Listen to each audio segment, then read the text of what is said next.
बिस्मिल्लाहिर्रहमानिर्रहीम। Welcome back to the class of management accounting.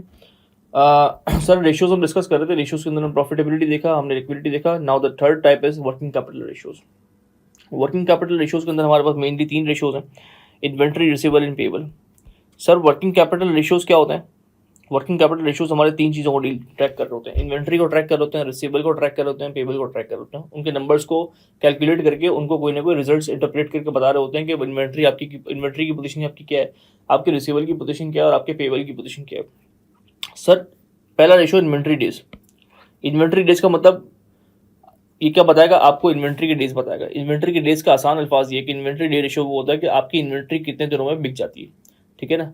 In how many days your inventory is going to sell, कितने दिन में stock cell हो जाता है, ठीक है ना। ये मैंने इजीली लिख भी दिया कि रेशो बताता कि आपको ये आपको रेशो नंबर देगा, नंबर ऑफ डेज के अंदर, आंसर देगा नंबर ऑफ डेज के अंदर, और आपको क्या बताएगा, अल्टीमेटली बता के आ रहा होगा कितने दिन में इन्वेंट्री आपकी सेल हो जाती है।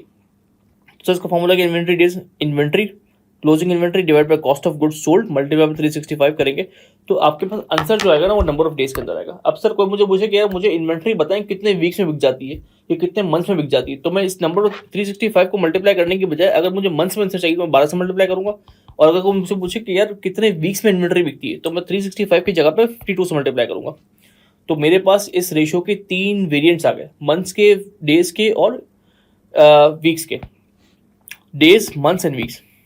तो इस रेशियो को आप तीनों तरह से चेक कर सकते हैं। अगर सवाल के अंदर वो ट्विस्ट करता है तो you should not be confuse. आपको फौरन क्या करना है, 365 को रिप्लेस करके मंथ्स या वीक्स में अकॉर्डिंगली प्लॉट कर देना इसको। इन्वेंट्री डेज वेरी सिंपल, इसे आपको बता देगा आपकी इन्वेंट्री कितने दिन में यूजुअली बिक जाती है।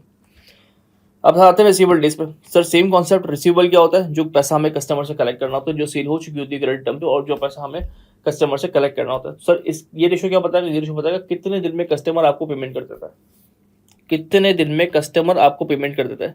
अगेन रेशियो का आंसर जो आएगा डेज में आएगा। अगर मुझसे कोई पूछे मंथ्स में निकालो, वीक्स में निकालो, तो मैं मंथ्स के लिए 12 से मल्टीप्लाई करूंगा, वीक्स के लिए 52 से मल्टीप्लाई करूंगा, तो मुझे आंसर आ जाएगा कि मेरा कस्टमर कितने वीक्स में मुझे पेमेंट करता है या मेरा कस्टमर कितने मंथ्स में मुझे पेमेंट करता है। इसको मैं दूसरा करता हूँ डेटा कलेक्शन पीरियड।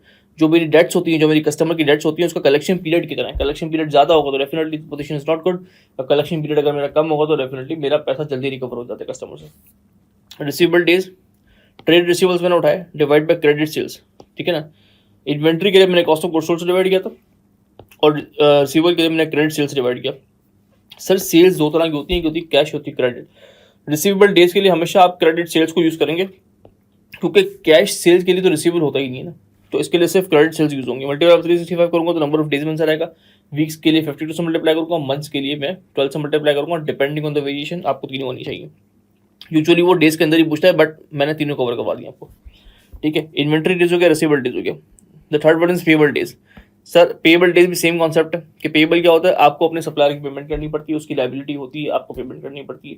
तो इसका मतलब होता है क्रेडिटर पेमेंट पीरियड, कि आप अपने सप्लायर को कितने दिन में पेमेंट करते हो, कितने दिन में उसकी लायबिलिटी को सेटल करते हो।